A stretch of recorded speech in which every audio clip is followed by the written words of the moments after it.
ఘట్టంలో అమ్మా నీకింక దుఃఖము లేదు, క్షీణ దుఃఖ పలాహ్యసి అని హనుమ అన్నారు. కాబట్టి ఈ శ్లోకాన్ని మహామంత్రంగా భావిస్తారు.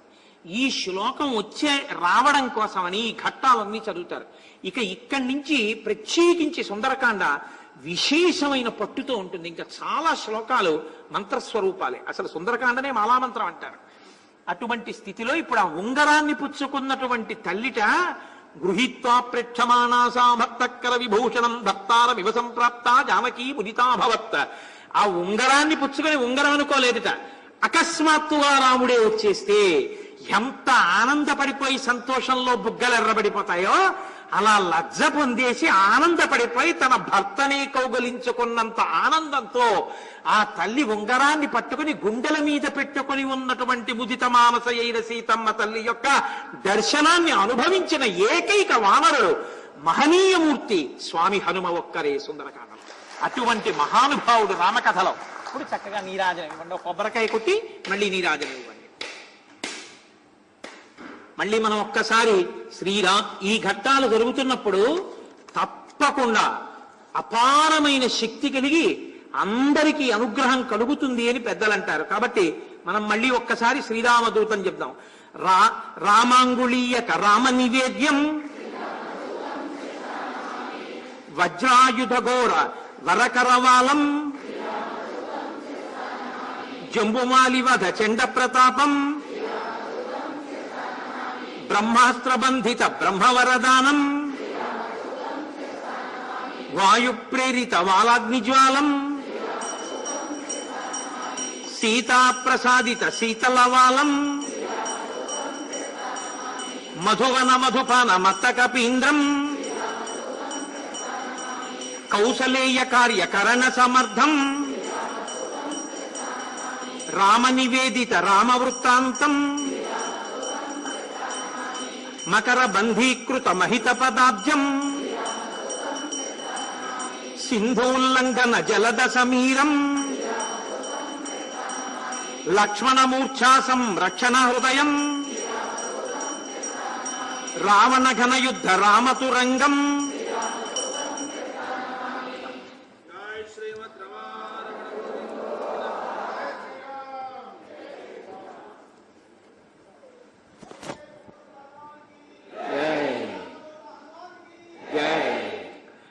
కాబట్టి గృహీత్వా ప్రేక్షమాణాసా భక్తుక్కర విభూషణం భర్తారమివ సంప్రాప్త జానకీ ముదితాభవత్.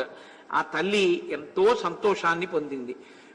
అప్పుడు ఆ సీతమ్మ హనుమని చూసి అంటుంది, మహానుభావ నాయన నువ్వు కాబట్టి రాగలిగావు, కానీ ఈ లంకాపట్టణంలోకి ఎవరు రాగలరు? సుందరకాండలో సీతమ్మ యొక్క అనుగ్రహాన్ని పరిపూర్ణంగా పొందినటువంటి భక్తుడు, గొప్ప దాసుడు, మహానుభావుడు, సిద్ధి పొందినవారు హనుమ. కాబట్టి ఆవిడ దర్శనం చేత ఆయన అనుగ్రహింపబడ్డాననుకున్నారు తప్ప ఆయన ఎన్నడూ కూడా నేను సీతమ్మని ఉద్ధరించానన్న భావన ఆయనలో కలిగిందని ఒక అక్షరం కూడా సుందరకాండలో లేదు. నేను సీతమ్మ చేత అనుగ్రహింపబడ్డానని ఆయన అనుకున్నారు. విక్రాంతస్త్వం సమర్థస్త్వం ప్రాజ్ఞస్త్వం వనరోత్తమ ఏనేదం రాక్షసపదం త్వయ్యైకేన ప్రదర్శితం శతయోజన విస్తీర్ణ సాగరో మకరాలయ విక్రమ శ్లాఘనీయేన క్రమత గోష్పదీకృత నహిత్వాం ప్రకృతం మన్యే వానరం వానరర్షభ యస్య తేనాస్తి సంత్రాసో రావణాన్నాపి సంభ్రమ అర్హసే చ కపిశ్రేష్ఠ మయా సమభిభాషితుం యద్యసి ప్రేషితస్తేన రామేణ విదితత్తన ప్రేషయిష్యతి దుర్ధర్షో రామో నహ్యపరీక్షితం పరాక్రమ విజ్ఞాయ మత్సకాశం విశేషతః. ఆ తల్లి అంది, మహానుభావ నీవు నిజంగా సమర్థుడవు, పరమప్రాజ్ఞుడవు, పరాక్రమశాలివి. అందుకే రాక్షసులతో మొసళ్లతో కూడుకున్నటువంటి 100 యోజనముల సముద్రాన్ని గడచి ఈవలి ఒడ్డుకి రాగలిగావు. పిల్లకాలువని ఒక గోష్పదం అంటే ఆవు యొక్క పాదముద్రలో చేరిన నీళ్లు, దాన్ని ఎంత తేలికగా దాటతారో అంత తేలికగా దాటి వచ్చావు. నువ్వు సామాన్యమైన వానరానివని నేను అనుకోవట్లేదురా నాయన అని ఒక పుత్రునితో మాట్లాడినంత ప్రేమగా సీతమ్మ మాట్లాడి ఒక సామాన్యమైన వానరం అయితే రామచంద్రమూర్తి నాతో మాట్లాడడానికి ప్రభు దూతగా పంపరు. ప్రత్యేకించి నాతో మాట్లాడడానికి ఒక సామాన్యుణ్ణి ఎన్నడూ పంపరు. కాబట్టి నీవు ఎంత సమర్థుడవో రామచంద్రమూర్తి నిన్ను పంపించడంలోనే నాకు అర్థం అవుతోంది. కచ్చిన్న వ్యధితో రామ కచ్చిన్న పరితప్యతే ఉత్తరాణి చ కర్మాణి కురుతే పురుషోత్తమ కచ్చిన్న దీన సంభ్రాంత కార్యేషు చనముహ్యతి కచ్చిత్ పురుష కార్యాణి కురుతే నృపతేత్సుత.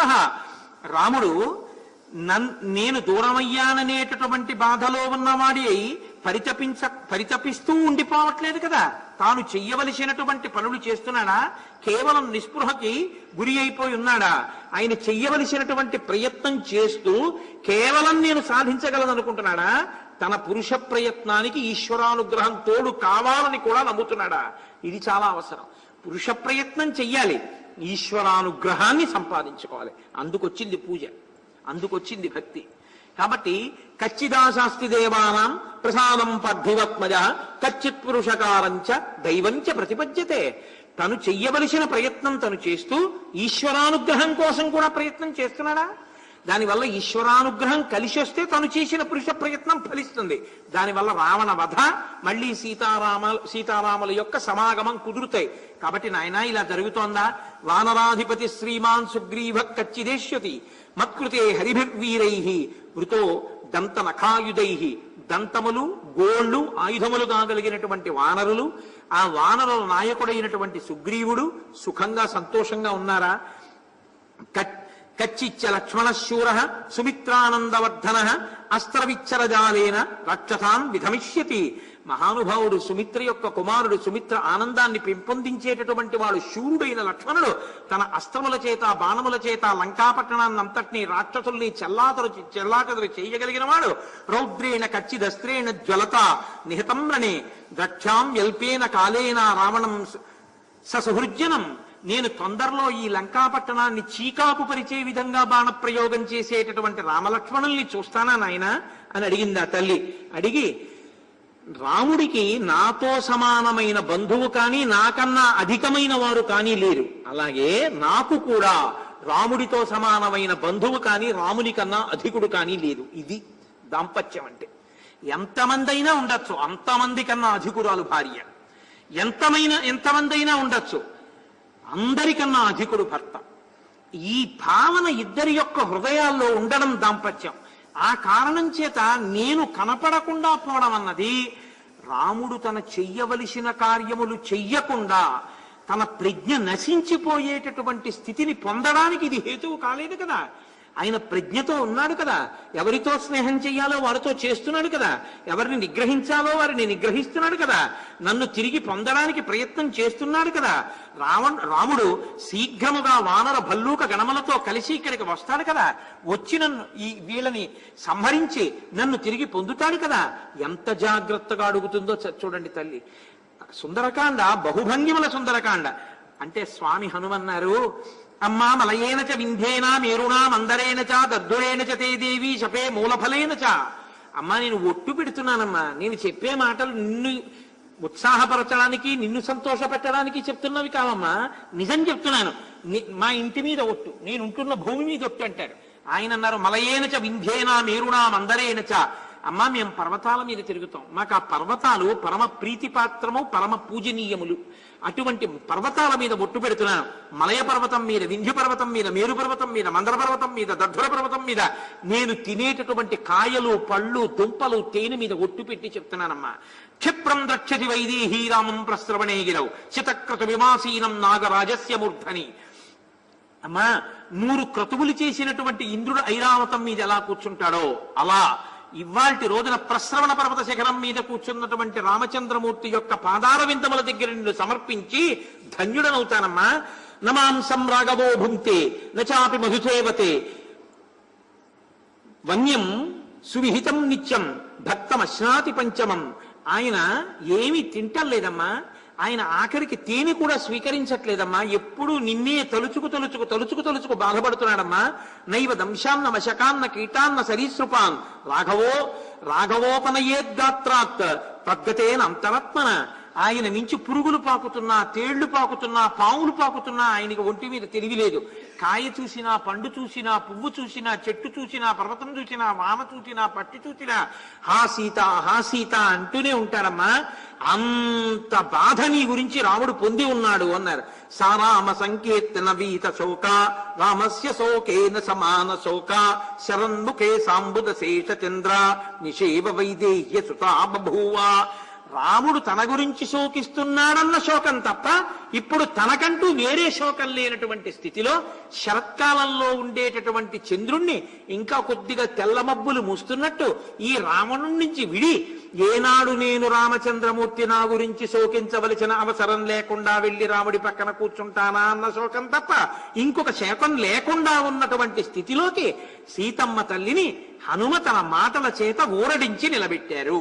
నిలబెడితే సీతమ్మ తల్లింది, నాయనా అయం సంవత్సర కాల తావద్ధి మమ జీవితం. నాకు 2 నెలలు గడువిచ్చాడు. సంవత్సరం గడువిచ్చాడు, 10 నెలలు అయిపోయింది. ఇక 2 నెలలు ఉంది.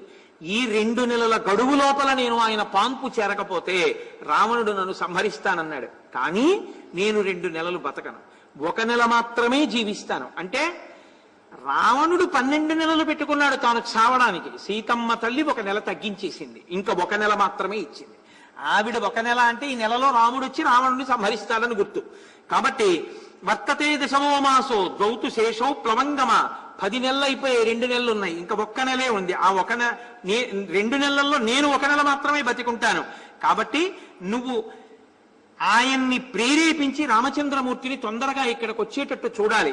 నన్ను తీసుకెళ్లి రామచంద్రమూర్తికి సమర్పించమని నేను చెప్పడం కాదు, సాక్షాత్తుగా రావణునికి తోడపుట్టిన విభీషణుడు చెప్పినా వింటలేదని విభూషణుని కూతురు అనల నాతో వచ్చి చెప్పింది. కాబట్టి మూర్ఖుడైన రావణుడు మాట వినడు, నన్ను రాముడికి సమర్పించాడు.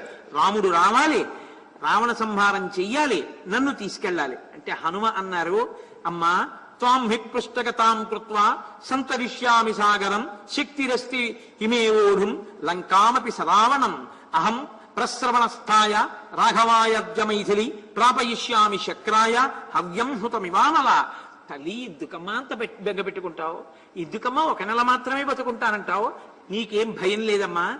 రావణునితో, రావణుని సైన్యంతో, రావణుని యొక్క సమస్త భవనాలతో కలిపి ఈ లంకా పట్టణాన్నంతటినీ పెళ్లగించి తీసుకెళ్లి రామచంద్రమూర్తి దగ్గర పెట్టగలిగిన సమర్థుణ్ణి నేను, అటువంటి బలవంతుణ్ణి. కాబట్టి అమ్మా నువ్వు నా పృష్ఠభాగాన్ని, నా వీపుని అధిరోహించు. క్షణంలో నువ్వు కన్ను తెరిచి చూసేటప్పటికీ నిన్ను రామచంద్రమూర్తి పాదాల దగ్గర సమర్పించేస్తాను. ఎలా తీసుకెడతానో తెలుసా అమ్మా? నువ్వు నా వీపు మీద కూర్చున్నప్పుడు నా ఎందు వికారం కలుగుతుంది అనుకుంటున్నావేమో అమ్మా? నేను హవ్యంహుతమివానలా, అగ్నిహోత్రంలో హవిస్సు వేసి దేవతలకిమ్మంటే ఎంత పవిత్రంగా అగ్నిహోత్రం తీసుకెడుతుందో అంత పవిత్రంగా తీసుకెళ్తానమ్మా. కాబట్టి అమ్మా నా వీపును అధిరోహించు అన్నారు. సీతమ్మ తల్లి చటుక్కున ఒక చిన్న నవ్వు నవ్వింది. హనుమన్ దూరమధ్వానం కథం మామ్మూడుమిచ్చేసి తదేవ ఖలుతే మన్యే కపిత్వం హరియూథప కథం వాల్ప శరీరస్థం మామితో నితిమిచ్చేసి సకాశం మానవేంద్రస్య భర్తుర్మే ప్లవగర్షభ. నీ శరీరమేమో పిల్లి పిల్లంతుందా, నువ్వేమో ఇంతున్నావా? నీకో ఇంత వీపా, ఓ ఇంత భుజమా, దాని మీద నేను ఎక్కి కూర్చోనా? నువ్వు నన్ను 100 యోజనాలు తీసుకెడతావా? వానర బుద్ధి బయట పెట్టావు కదయ్యా, ఇలా అడిగావు నన్ను అంది. పాపం బ్రహ్మచారి, ఆయన ఎప్పుడూ మాట పడ్డవాడు కాడు. ఒక్కసారి చాలా బాధ వచ్చింది. ఇంత మాట అంటుందా అమ్మనని అనుకున్నారమ్మా? నా శక్తి ఇంతేననుకుంటున్నావా? చూడమ్మా నేనంటే ఏమిటో అన్నారు. మేరుమందర సంకాశో బభో దీప్తానల ప్రభ అగ్రతో యవతస్తే చ సీతాయా వనరోత్తమ హరిపర్వత సంకాశ తామ్రవక్తో మహాబల వజ్రదంష్టనకో భీమో వైదేహీమిదమబ్రవీత్ సపర్వత వనోద్దేశాం సప్త ప్రాకారతోరణాం లంకామిమాం సనాధాం వా నయితుం శక్తిరస్తిమి. అమ్మా నేనంటే ఇంతే అనుకుంటున్నావు కదా, చూడు నా శరీరం అంటే ఏమిటో అని పెంచారు. మేరు పర్వత శిఖరాలు ఎలా ఉంటాయో అంత ఎత్తు పెరిగిపోయారు. ఎర్రటి ముఖం, పెద్ద నోరు, ఇంత ముక్కు, గరిబిడాకులలా ఇంతంత పెరిగిపోయినటువంటి చేతులు, పెద్ద పెద్ద వేళ్ళు, బలిసినటువంటి తొడలు, ఎర్రగా కాలిన పెనం లాంటి ముఖం, అటువంటి పెద్ద స్వరూపంతో ఒకసారి నిలబడి అమ్మా ఇప్పుడు నా స్వరూపం ఏమిటో చూసావా అమ్మా, లంకని తీసుకెడతానన్నాను. కాదు, ఈ చుట్టుపక్కల పర్వతాలతో సహా ఉన్నటువంటి భవనములు, తోరణములు ఇవన్నీ కదలకుండా ఇలాగే ఉంచి మట్టితో పైకి ఈ భాగాన్నంతటినీ పెళ్లగించి చేతి మీద పట్టి నీతో కలిపి తీసుకుని వెళ్ళి రాముడి దగ్గర పెట్టేస్తాను. అంతటి బలవంతుడు. అమ్మా ఇప్పుడు నమ్ముతావా నా బలాన్ని అన్నాడు. అంటే తల్లి అంది, నాయన ఇవాళ నమ్మడం ఏమిట్రా, 100 యోజనములు గడిచి వచ్చిన నాడే నీ బలాన్ని నమ్మాను. నువ్వు ఇంత గొప్పవాడివని నాకు తెలుసు. కానీ నాయన నేను నీతో వస్తే నీ వేగాన్ని తట్టుకోలేక నేను జారి సముద్రంలో పడిపోవచ్చు. లేదా రాక్షసులు నీ మీదకి యుద్ధానికి వస్తే ఓ పక్క వాళ్ళతో యుద్ధం చేస్తావా, నన్ను రక్షిస్తావా, ఆ యుద్ధంలో నేను జారి కింద పడిపోవచ్చు. లేదా నేను మళ్ళీ రాక్షస స్త్రీలకి చిక్కితే మళ్ళీ నన్ను ఎక్కడికి తీసుకెళ్లి దాచేస్తాడో తెలియదు. పైగా అన్నిటినీ మించి నాకు ఒక నియమం ఉంది. భర్తుభక్తిం పురస్కృత్య రామధన్యస్య వానర నాహం స్పృష్టం స్వతో గాత్రం విచ్చేయం వనరోత్తమ. నేను పరమభక్తి తత్పరులానైన దానిని కాబట్టి రాముని యందు రాముణ్ణి తప్ప పరపురుషుణ్ణి నేను కోరి కోరి మాత్రం నా చేతితో స్పృశించను. ఏవమ్మా మరి ఆనాడు రావణుడు నిన్ను బలవంతంగా అపహరించి తొడ మీద కూర్చోబెట్టుకుని తీసుకొచ్చాడుగా, మరి అప్పుడు ఎలా వచ్చావంటావేమో. యదహం గాత్ర సంస్పర్శం రావణస్య బలాద్గత అనీషా కిం కరిష్యామి వినాథ వివశా సతి. ఆ రోజున నేను అబలని, నాకు సహాయకులు లేరు.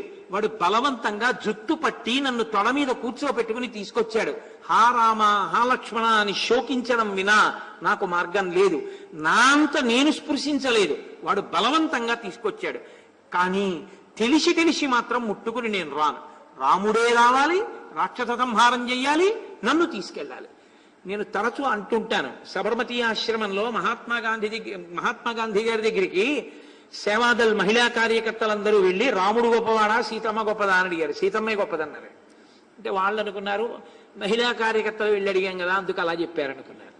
అంటే ఆయన అన్నారు, నేను యథాలాపంగా చెప్పాననుకుంటున్నారా, రాముని కీర్తి ప్రకాశించడానికి కారణం సీతమ్మే.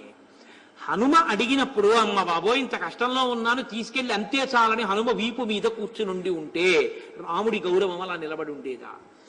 రాముడు లేనప్పుడు రావణుడు ఎత్తుకెళ్ళాడు, రావణుడు చూడకుండా హనుమ ఎత్తుకొచ్చి రాముడికి ఇచ్చేశాడు. అంతే రామాయణం.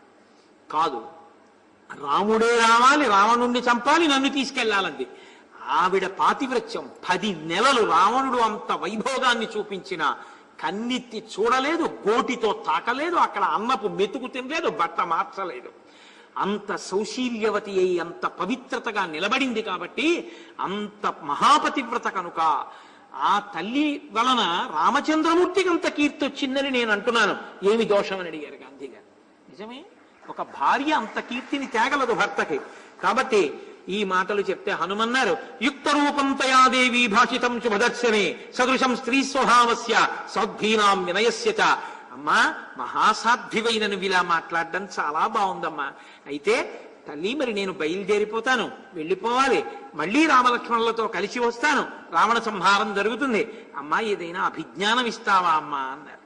అంటే తల్లి అంది, ఇదం శ్రేష్టం అభిజ్ఞానం బ్రూయాహ త్వంతు మమ ప్రియం శైలస్య చిత్రకూటస్య పాదే పూర్వోత్తరే పుర తాపసాశ్రమమాసిన్యాః ప్రాజ్య మూల ఫలోదకే తస్మిన్ సిద్ధాశ్రమే దేశే మందాకిన్యాహ్యదూరతః. ఒకానొకప్పుడు మేము చిత్రకూట పర్వత శిఖరాల మీద ఆశ్రమవాసంలో ఉన్నప్పుడు జరిగినటువంటి ఒక సంఘటన చెప్తాను, దీన్ని అభిజ్ఞానంగా చెప్పు అని. ఇది వెనక మహర్షి చెప్పలేదు, ఇక్కడే చెప్తున్నారు అభిజ్ఞానంగా గుర్తుగా. అంటే అమ్మవారు వస్తువునివ్వకుండా ముందు ఒక విషయాన్ని చెప్పింది. అంటే ఇది అభిజ్ఞానం చేశారు అంటే అక్కడ చెప్పకుండా ఇక్కడ చెప్తున్నారంటే సమస్త మనుష్య కోటి కూడా, ప్రతి మానవుడు కూడా దీన్ని దృష్టిలో పెట్టుకోవాలి అని మహర్షి యొక్క సందేశం. ఒకానొకప్పుడు నేను అక్కడ ఉండేటటువంటి వనంలో విహరించి అలిసిపోయిన దాననై నా ఒంటి నుంచి చెమటధారలు కారుతుంటే నేను రామచంద్రమూర్తి యొక్క ఒడిలో కూర్చున్నాను సేద తీరడానికి. తతో మాంస సమాయుక్తో వాయస పర్యతుండయత్ తమహం లోష్టముద్యమ్య వారయామిస్మ వాయసం. ఒక కాకి ఇంద్రుని యొక్క కుమారుడు, అది అపారమైన వేగం కలిగినది. ఆ కాకి వచ్చి మాంసభక్షణ యందు ఆసక్తి కలిగినదై నా గుండెల మీద వాలి నా స్తనముల యొక్క మధ్య భాగంలో ఉన్న మాంసాన్ని తన కఠినమైన ముక్కుతో కొట్టి పీకి తింటోంది. నాకు బాధ కలిగి నేను అక్కడ ఉన్న మట్టి బిడ్డను ఒకదాన్ని తీసి ఆ కాకి మీద విసిరాను. ఆ కాకి వెడుతోంది, వచ్చి మళ్ళీ వాలుతోంది. రాముడు చూశాడు. చూసి ఆయన త్వయాపహసితాచాహం క్రుద్ధా సంలజ్జితా తథా. అప్పుడు రాముడు నన్ను చూసి పరిహాసాస్పదంగా నవ్వాడు, హాస్యమాడాడు. ఇది జ్ఞాపకం చేయి. ఆ తరువాత కొంతసేపటికి నేను రామచంద్రమూర్తి యొక్క ఒడిలో పడుకుని నిద్రపోయాను. నిద్రపోయినప్పుడు ఆ కాకి రాలేదు. రాముడి ఒడిలో ఉన్నాను, ఊరుకుంది. ఆ తర్వాత కాసేపటికి నేను నిద్ర లేచాను, రాముడు నా ఒళ్ళో తలపెట్టుకుని నిద్రపోతున్నాడు. మీరు ఇది చాలా జాగ్రత్తగా వినాలి సుమండి. మళ్ళీ నిద్రపోతున్నాడు. సతత్ర పునరేవాధావాయసముపాగవత్ తతసుప్త ప్రబుద్ధాం మాం రామస్యాం కచ్చముద్ధితాం వాయసస్సహ సాగమ్య విదదారస్తనాంతరే. రాముడు నా ఒడిలో పడుకుని ఉండి నేను కూర్చుని ఉన్నప్పుడు మళ్ళీ వచ్చింది ఆ కాకి. వచ్చి మళ్ళీ నా స్తనముల మధ్యలో తన వాడి ముక్కుతో గాయం చేసి మాంసాన్ని పీక్కు తింటోంది. అప్పుడు వాయసేన తతస్తేన బలవత్ క్లిశ్యమానయ సమయా బోధిత శ్రీవాన్ సుఖసుప్త పరంతప. నా వక్షస్థలం నుంచి కారిన నెత్తుటి బిందువులు ఒళ్ళో పడుకున్నటువంటి కాకాసురుని యొక్క ముఖం మీద పడ్డాయి, రామచంద్రమూర్తి యొక్క ముఖం మీద పడ్డాయి. కాకాసురుడు నా వక్షస్థలం మీద కూర్చుని మాంసం పీకుతున్నాడు. నేను ఆ బాధ ఓర్వలేక రాముణ్ణి నిద్రలేపాను. రాముడు ఒక్కసారి నిద్ర లేచాడు.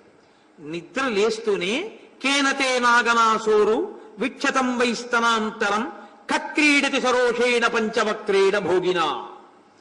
వెంటనే ఆయన అన్నాడు, ఎవడురా 5 తలల పాముతో ఆటాడిన వాడెవడు అని అడిగాడు. నిద్రలోంచి లేచి హఠాత్ పరిణామాన్ని చూసినటువంటి రాముడు సీతమ్మ యొక్క యథార్థ స్వరూపాన్ని బయటపెట్టేశాడు. ఎవడ్రా 5 తలల పాము మా ఆవిడితో చెలగాటం ఆడుతున్నాడంటే ఆవిడ ఎంత నొచ్చుకుంటుంది?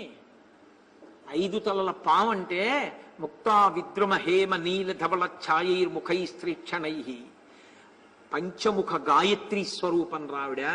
ఎవడ్రా ఆవిడితో చెలగాటం ఆడినవాడు అన్నాడు రాముడు. అని వీక్షమాణస్తతస్తం వై వాయుసం సముదైక్షత నఖైస్స రుధిరైస్తీక్షణై మామేవాభిముఖం స్థితం పుత్ర కిల శక్రస్య వాయస సతతాం వరః ధరాంతర్గత శీఘ్రం పవనస్య గతౌ సమః. అది ఇంద్రుడి యొక్క కుమారుడు ఆ కాకి. ఆ కాకి అపారమైన వేగము కలిగినటువంటి వాడు. ఆయన కాళ్ళకి నెత్తురు, నోట మాంసపు ముక్క చూశాడు. ఈ కాకియే నా భార్య యొక్క వక్షస్థలం మీద వాలి మాంసం పీకింది అని గుర్తుపట్టాడు. గుర్తుపట్టి వెంటనే ఆయన ఒక గడ్డి పరకనొక దాన్ని తీసి బ్రహ్మాస్త్రాన్ని అభిమంత్రించాడు. అభిమంత్రించి ఆ కాకాసురుడి మీద విడిచిపెట్టాడు. ఆ కాకి 3 లోకములు తిరిగింది. ఇంద్రుడి దగ్గరికి, తండ్రి దగ్గరికి వెళ్ళింది. 3 లోకములు తిరిగితే రాముడు ప్రయోగించిన బ్రహ్మాస్త్రాన్ని మేమెవ్వరం ఉపసంహారం చేయమన్నారు. ఆ కాకి తిరిగి తిరిగి తిరిగి తిరిగి వచ్చి ఎక్కడ రాముడు కూర్చున్నాడో అక్కడే వచ్చి నేల మీద పడిపోయింది. పడిపోతే రాముడు చూశాడు. తన ఎదురుగుండా వచ్చి పడిపోయినా తనకి శరణాగతి చేసినట్టే అని భావించాడు. విన్నిచ్చినటువంటి వాళ్ళని బ్రహ్మాస్త్రం చెనకదు, అది దాని మర్యాదకి భంగం. కాబట్టి ఆయన పరిగెడుతుంటే అది వెంట వెళ్ళిందంతే. ఇప్పటికీ విన్నిచ్చి కిందపడ్డాడు, చంపలేదు. రాముడు అన్నాడు, నువ్వు నా ముందుకొచ్చి పడిపోయావు కాబట్టి నువ్వు నాకు శరణాగతి చేసినట్టు. కానీ ఒకసారి బ్రహ్మాస్త్ర ప్రయోగం చేశాను కనుక బ్రహ్మాస్త్రానికి అత్యంత విలువైనది ఏదో ఒకటి ఇచ్చేయాలి నువ్వు. కాబట్టి ఏమి ఇస్తావని అడిగాడు. దత్వాస దక్షిణం నేత్రం ప్రాణేభ్య పరిరక్షిత. ఎందుచేతనంటే సర్వేంద్రియాణం నయనం ప్రధానం సర్వస్య గాత్రస్య శిర ప్రధానం. ఇప్పుడు తలకాయని రక్షించుకోవాలంటే కన్ను ఇచ్చేయాలి. కాబట్టి కాకింది, నా కుడి కన్ను తీసేసుకో, నా కుడి కంటిలోని చూపు తీసేసేయండి. కాబట్టి ఇప్పుడు కుడి కంటికి చూపు లేదు కాకి, అందుకే ఇలా ఇలా చూస్తుంటాడు. కాకి చూపు రావిడిది అంటుంటాడు. అప్పటికీ ఇప్పటికీ కాకి జాతికంతటికి ఒక కంట్లో చూపు పోయింది. బ్రహ్మాస్త్రానికి తన కంటిలోని చూపునిచ్చేసింది. ఇచ్చేసినటువంటి కాకి వెళ్ళిపోతూ వెళ్ళిపోతూ సరామాయ నమస్కృత్య రాజ్ఞే దశరథాయ చ వెళ్ళిపోతూ వెళ్ళిపోతూ రాముడికి నమస్కరించింది, దశరథ మహారాజు గారికి నమస్కరించి వెళ్ళిపోయింది. ఇది నేను చెప్పానని గుర్తుగా చెప్పు. ఎందుకు ఇది? ఏమి అభిజ్ఞానం అంటే మనమందరం కూడా గుర్తుపెట్టుకోవలసినటువంటి అభిజ్ఞానం. సీతమ్మ తల్లి ముందు రామచంద్రమూర్తి ఒళ్ళో కూర్చున్నప్పుడు కాకి వచ్చి వాలి మాంసాన్ని పెరికింది. సీతమ్మ వెంటనే మట్టిగడ్డ తీసి కొట్టింది. రాముడు జోక్యం చేసుకోలేదు. తన రక్షణ తాను చూసుకున్నప్పుడు నేనెందుకు జోక్యం చేసుకుంటానని హాస్యం ఆడాడు. ఈ మట్టి బిడ్డ పెట్టి కొడుతుండడంలో ఆవిడ వడ్డానం జారింది, చీర జారింది. రాముడు నవ్వాడు. తర్వాత ఆవిడ రాముడి ఒళ్ళో పడుకుంది. నిద్రపోవడంలో ఆవిడ రక్షణ ఆవిడ చూసుకోలేదు. ఇప్పుడు రాముడు రక్షిస్తున్నాడు, కాకి రాలేదు. మళ్ళీ నిద్ర లేచిన తరువాత రాముడు సీతమ్మ ఒళ్ళో పడుకున్నాడు. సీతమ్మ లేచి ఉంది, రాముడు పడుకుని ఉన్నాడు. ఇప్పుడు కాకి వచ్చి తన మీద వాలింది. కానీ సీతమ్మ బెడ్డ విసరలేదు. ఎందుకంటే తాను బెడ్డ విసిరితే, తను కదిలితే రాముడికి నిద్రకి భంగం కలుగుతుందని, రాముడి యొక్క నిద్ర రక్షింపబడాలని తాను కదలకుండా కూర్చుంది. ఇప్పుడు ఆ నెత్తిటి బిందువులు రాముడి మీద పడ్డాయి. ఇప్పుడు తనని తాను రక్షించుకోవడం, బెడ్డ విసరడం మానేసి రాముడిని లేపింది. రాముడు లేస్తూనే తనని తాను రక్షించుకోకుండా తన రక్షణ రాముడి మీద అప్పచెప్పింది. కాబట్టి ఒక కాకి అని కూడా చూడకుండా బ్రహ్మాస్త్రాన్ని విడిచిపెట్టాడు. ఇది శరణాగతి. నిన్న మీతో మనవి చేసింది నేను ఇది. మిమ్మల్ని అంటే అన్ని వేళలా అందరూ చేయలేరన్నా అటువంటి ప్రయత్నాలు చేసే పని చేయకండి. దానికి బాగా పరిణతి కలగాలి. అసలు ఏ ప్రయత్నము లేకుండా పూర్తిగా ఇంకా విపరీతమైన నమ్మకంతో తన రక్షణ భారాన్ని పరమేశ్వరుని యందు న్యాసం చేసి విడిచిపెడితే పరమేశ్వరుడు ఆ రక్షణ భారాన్ని తాను స్వీకరిస్తాడు. మిమ్మల్ని మీరు రక్షించుకునే ప్రయత్నం చేసుకుంటున్నంతసేపు అది శరణాగతిలోకి రాదు. భక్తిలో తప్పులేదు. వృష ప్రయత్నం, ఈశ్వర ప్రయత్నం చూడాలి. కానీ శరణాగతిలోకి రాదు. శరణాగతి ఉత్తరక్షణ ఫలితాన్ని ఇచ్చేస్తుంది. ఏ ప్రయత్నం చేయకుండా రక్షించుకోకుండా ఆగిపోతే వెంటనే రాముడు లేచి బ్రహ్మాస్త్రం ప్రయోగించాడు. ఇది గుర్తు చెయ్యి అంది ఆవిడ. అని ఆవిడంది, నా కొరకు ఒక కాకి మీద బ్రహ్మాస్త్రం వేసిన వాడు ఇవాళ రావణుడి ఎందుకు సంహరించట్లేదు, ఎందుకు వచ్చి రక్షించట్లేదని నేను అడిగానని అడుగు అంది. ఇప్పుడు కూడా నన్ను నేను రక్షించుకోవట్లేదు. 10 నెలల నుంచి రాముడే రావాలని ప్రతిజ్ఞ చేసి ఉన్నాను. ఎందుకు రాలేదు రాముడు? ఆనాడు ఒక కాకి మీదే వేశాడే బ్రహ్మాస్త్రం. మరి ఈనాడు ఎందుకు రాలేదు? బహుశः నాదే ఏదో తప్పు ఉండాలి. మమైవ దుష్కృతం కించిత్ మహదస్థిర సంతజ సమర్థాపితాయన్మాం అవేక్షేతే పరంతప. చిన్నదో పెద్దదో నా వలన తప్పుంది, అందుకే రాముడు రాలేదు. ఇది భక్తి యొక్క వ్యగ్రత, పరాకాష్ట. ఇంత రాక మూట కట్టేసుకున్నాడు ఈ 10 నెలల్లో అని చెప్పు. నేను శరణాగతి చేశానని చెప్పు. కౌసల్యాలోక భక్తారం శుచిమేయం మనస్వినీతం మమార్థే సుఖం పృచ్ఛాసరసాభివాదయ. కౌసల్యాపుత్రుడు ఏ మహానుభావుణ్ణి కడుపారనెవ్వాని కన్న తల్లి అని కౌసల్యామాత కందో అటువంటి కౌసల్యానందవర్ధనుడైన రామచంద్రమూర్తిని శిరసా నమస్కరించానని చెప్పు. విసృజ్య సర్వరత్నాని ప్రియాయాశ్చ వరంగనాః ఐశ్వర్యంచ విశాలాయాం పృథివ్యామపి దుర్లభం పితరం మాతరం చైవ సమ్మాన్యాభిప్రసాద్య చ అనుప్రవ్రజితో రామం సుమిత్రా ఏన సుప్రజాః ఆనుకూల్యేన ధర్మాత్మా త్యక్వా సుఖమనుత్తమం అనుగచ్చతి కాకుత్సం భ్రాతరం పాలయన్వనే సింహస్కందో మహాబాహు మనస్వీ ప్రియదర్శనః పితృవద్వర్తతే రామి మాతృవన్మాం సమాచరన్ హ్రియమాణాం తదా వీరో నతుమాం వేదలక్ష్మణః వృద్ధోపసేవీ లక్ష్మీవాన్ శక్తో న బహుభాషిత రాజపుత్ర ప్రియ శ్రేష్ఠ స్వదృశ శ్వశురస్య మే.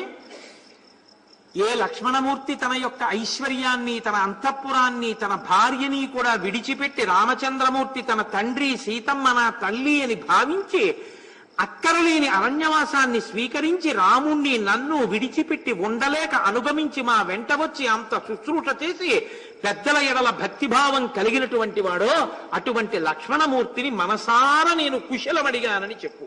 ఎందుకంటే ఒకవేళ లక్ష్మణమూర్తి పట్ల నేను అన్న మాటలు అధికముగా మాట్లాడానన్న భావన చేత లక్ష్మణుడు ఖేదపడ్డాడేమో. అందుకని ఆ మహానుభావుడు లక్ష్మణమూర్తి మా వెంట వచ్చినటువంటి కారణం చేత నిజంగా దశరథుడే మరణించినా, కౌసల్య దూరంగా ఉన్నా దశరథుడు బ్రతికున్నట్టు కౌసల్య పక్కనున్నట్టు రాముడు భావించాడు. ఒక తండ్రి తల్లి పక్కనుంటే పుత్రుడికి బెంగ ఉండదు. ఎందుకంటే ఆయనకి కష్టం వస్తే కొడుక్కి ముందు ఆ కష్టం తనదిగా భావించి తండ్రి ఆ కష్టం నుంచి కొడుకుని ఉద్ధరించే ప్రయత్నం చేస్తాడు. అలా భావించగలిగిన తండ్రి దూరమైన లక్ష్మణమూర్తి మాత్రం తండ్రిలా వచ్చి నిలబడ్డాడు. అలా నిలబడిన లక్ష్మణమూర్తి ఉండగా నాకు అత్తమామలు లేరన్న లోటే లేదు. అటువంటి మహాత్ముడైన లక్ష్మణుణ్ణి కుశలమడిగానని చెప్పు అని ఇది మహామంత్రం అంటారు సుందరకాండలో. తమస్మిన్ కార్య